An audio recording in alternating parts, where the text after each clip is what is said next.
नमस्कार, आप देख रहे हैं UIP न्यूज़। मैं आपके साथ आशु धारीवाल। आज बात करेंगे हम आखिर क्यों नहीं कर पाई है बीजेपी 400 पार पर।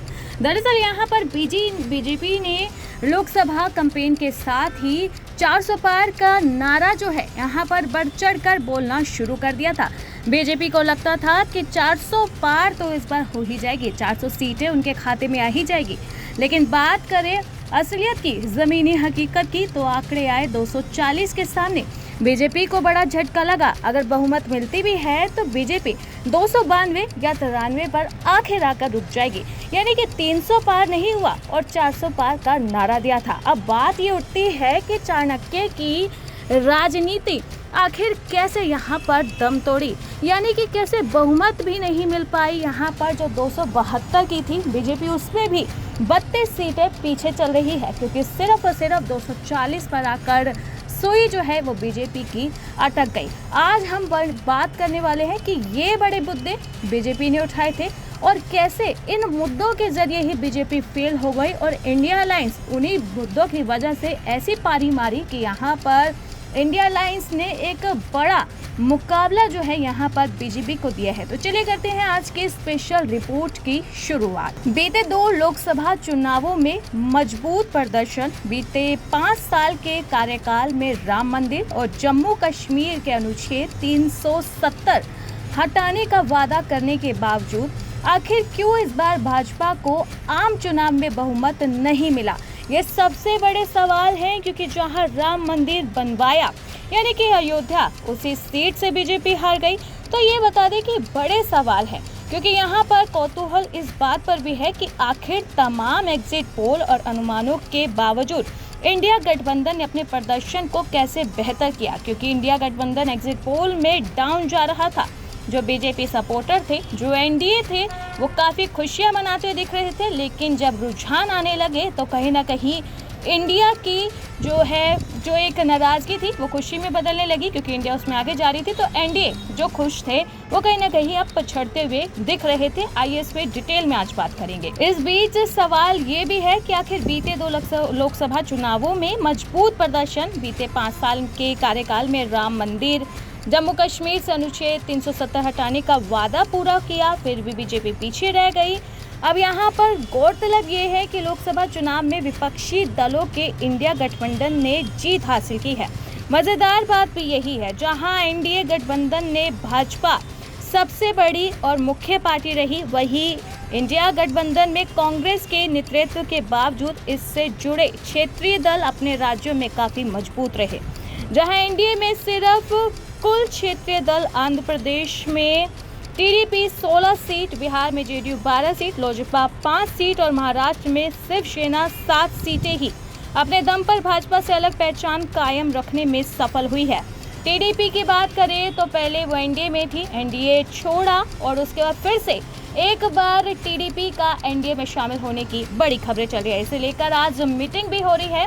नीतीश कुमार की बात करें तो नीतीश कुमार भी अपना समर्थन एनडीए को दे सकते हैं, ऐसा अनुमान लगाया जा रहा है। वो भी बहुत जल्द दिल्ली पहुंचेंगे, पीएम से बात करेंगे और उसके बाद वो यहां एनडीए में शामिल हो सकते हैं। और इसी के साथ ही जो अकाली दल और शिवसेना को बीते कुछ सालों में एनडीए ने खोया है, ये बड़ा नुकसान है जो इस बार बीजेपी झेल रही है कि बहुमत तक भी नहीं पहुँच पाई। दूसरी तरफ इंडी गठबंधन की तरफ से तमिलनाडु के द्रुमुक को 20 से ज़्यादा सीटें, टीएमसी को करीब 30 सीटें हासिल हुई है।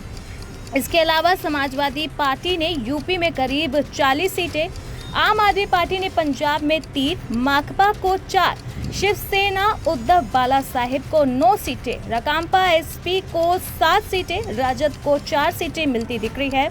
इसके अलावा कई अन्य दल भी इंडी गठबंधन के साथ रहे। इनके छीटफूट सीटों से इंडी गठबंधन को जबरदस्त फायदा हुआ। ये बात की हमने अभी यहाँ पर सीटों की कि किस तरीके से सीटों के आंकड़े रही, जिसकी वजह से यहाँ पर बीजेपी चर्चा में बन गई कि इतना बड़ा चुनाव प्रचार, इतने बड़े मुद्दे जो सुलझाए भी, जैसे कि राम मंदिर और जम्मू कश्मीर में अनुच्छेद 370, बावजूद उसके नहीं मिल पाया उन्हें बहुमत।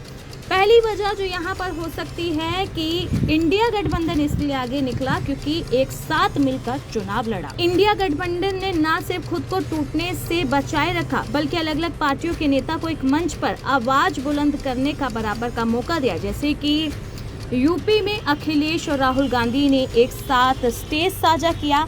ऐसे में सत्य सेन एनडीए गठबंधन ने कई मौके पर नेतृत्व की कमी को लेकर इंडिया गठबंधन पर निशाना साधा। खासकर भाजपा ने इसे 5 साल में 5 प्रधानमंत्री हर एक साल में देश का एक पीएम का फार्मूला बताते हुए खिचड़ी गठबंधन करार दे दिया। लेकिन कहीं न कहीं इस खिचड़ी गठबंधन ने भाजपा की बिरयानी को बेस्वाद कर दिया। इंडिया गठबंधन के मंच पर तो सारे विपक्षी दल के बड़े चेहरे एक साथ दिखे, वहीं कुछ राज्य में इनके बीच कोई एकजुटता नहीं दिखी। उदाहरण के तौर पर दिल्ली में कांग्रेस और आम आदमी पार्टी ने सीटें साझा करने का फार्मूला निकाल लिया। दोनों ने पार्टी के नेताओं ने इंडिया गठबंधन की बैठकों में हिस्सा लिया, लेकिन पंजाब में इन्हें दोनों पार्टी अलग अलग उतरी।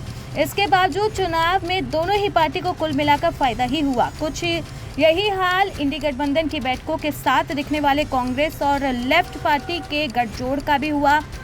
दोनों ही दल यहां केंद्र में तो साथ लड़ने का आह्वान करते रहे, वहीं बंगाल और केरल में दोनों ही दल आपस में मुकाबला करते हुए नजर आए। दूसरी तरफ इंडिया गठबंधन के सूत्रधार मानी जा रही ममता बनर्जी ने बंगाल में कांग्रेस के साथ सीट बंटवारे के फार्मूले पर एकमत न होने की बात कहते हुए अलग चुनाव लड़ने का फैसला किया। बंगाल में भाजपा को एक तरफा तौर पर हराने के बाद टीएमसी का यह फैसला भी सही साबित हुआ। कई मुद्दे पर अस्पष्ट रुख भी दिखे, जो यहाँ पर कह सकते हैं बहुमत न मिलने की बड़ी वजह बन सकती है। पिछले वादों पर ज्यादा भरोसा दिखाया गया। इस लोकसभा चुनाव में एक और बड़ा मुद्दा भाजपा का कई मामलों में अस्पष्ट होना भी रहा। खासकर पिछले कुछ महीने में पार्टी ने बेरोजगारी, महंगाई और अन्य कई मुद्दों पर गोलमोल जवाब दिए। इतने ही नहीं, जातिगत जनगणना, मराठा आरक्षण, चुनावी बॉन्ड, कृषि कानून, एलएसी पर चीन से टकराव और नई न्याय संहिता के कई मुद्दों पर भी पार्टी ने बीच बचाव करते हुए बयान जारी किए। ऐसे में देश से जुड़े इन अहम मुद्दों पर भाजपा का अस्पष्ट रुख उसे महंगा पड़ गया। अब मेन बात करते हैं कि राम मंदिर और अनुच्छेद 370 के अलावा नए वादों की जो कमी दिखी, वो यहाँ पर बड़ी वजह मिली कि बहुमत भी बीजेपी को नहीं मिली।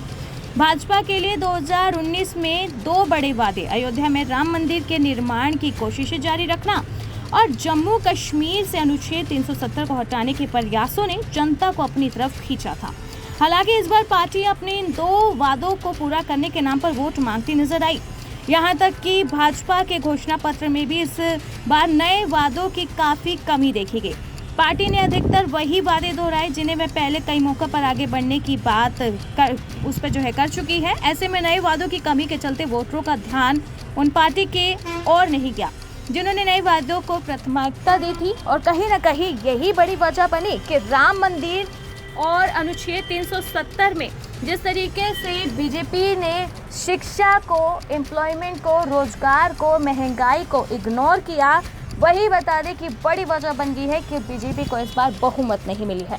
ये कई बड़े सवाल उठ रहे थे कि आखिर बीजेपी जो 400 पार का नारा दे रही थी 300 तक नहीं आ पाई, तो कहाँ कमी रह गई। तो यही बड़ी कमियां हैं जिससे आज की रिपोर्ट में हमने आपको समझाया है। आपको कैसी लगी हमारी रिपोर्ट कमेंट करके ज़रूर बताना और वीडियो को लाइक शेयर ज़रूर करें। बाकी ऐसे ही देश और दुनिया की तमाम खबरों के लिए आप देखते रहें UIP न्यूज़।